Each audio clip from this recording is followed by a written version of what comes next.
நேத்து சாமி சொன்ன மாதிரி ஒரு 2 ஹவர் மௌன விரதம் போறேன். மேனேஜருக்கு போன் அடிச்சேன், இவ்வளவு நேரம் போன் எடுக்கல.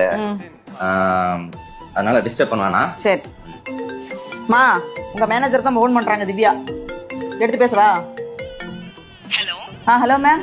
சார் இருக்காங்களா?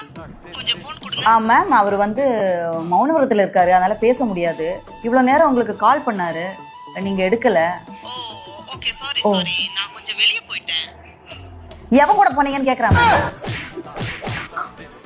ஹலோ மேடம், நான் எம்டி கூட பேசிட்டு இருந்தேன். அவரை தப்பா பேசுறானா சொல்லுங்க. உங்க எம்டி வாய மூடிட்டு சொல்றாங்க. What nonsense. உங்களை 2 ஹவருக்கு வந்துட்டு போக சொல்றான் மேம். அவன் அறிவில்லாத ஆளுக்கு என்ன பேசுறாரு? 1 ஹவராவது வந்துட்டு போக சொல்றான் மேம். அவன்